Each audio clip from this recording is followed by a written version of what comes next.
la forêt domaniale de Châteauroux. C'est une forêt qui appartient à l'État. Elle est assise en majorité sur la commune du Poinçonnet, mais aussi sur les communes d'Ardentes, d'Arton, de Jeux-les-Bois et de Vels, sur 5300 hectares environ. Et pourquoi ça s'appelle la forêt domaniale de Châteauroux et non pas forêt domaniale du Poinçonnet? C'est parce que la forêt domaniale de Châteauroux a porté ce nom avant la Révolution, avant que la commune du Poinçonnet n'existe par son nom. On est ici sur une forêt de production de chênes de qualité. Qui dit chêne de qualité, j'ai dit chêne fait des tonneaux. Mais on fait aussi avec le chêne de la charpente, on fait de l'ameublement, on fait aussi dans les basses qualités des rails de chemin de fer. On fait beaucoup de choses et puis aussi du bois de chauffage. Donc objectif premier, production de bois. Et puis d'autres objectifs, l'accueil du public, surtout essentiellement sur la partie nord de la forêt. Et puis un peu aussi de préservation de la biodiversité, insectes, champignons, les oiseaux, reptiles et batraciens.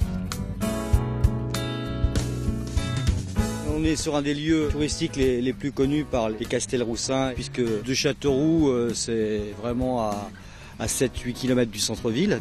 Donc il s'agit de l'étang de Berthomier. C'est essentiellement la promenade. Donc on a aménagé un sentier en gravillon. Il est homologué pour les handicapés, c'est intéressant.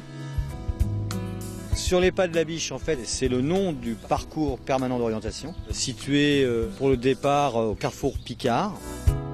La Biche nous arrête à 6 ou 7 stations différentes où il y a un questionnement, une réponse à donner. Il y a la mode féodale, un château moyenâgeux. Il y a l'étang des deux frères. Et puis après, d'autres questions sur un parcours qui serpente dans la parcelle 54 et qui est plus du registre de la botanique, de la sylviculture, des traces des animaux. Et tout ça se fait sur un fond de carte d'orientation. Donc sans boussole, ça apprend aux jeunes et moins jeunes à faire un peu de prospection et d'orientation en forêt.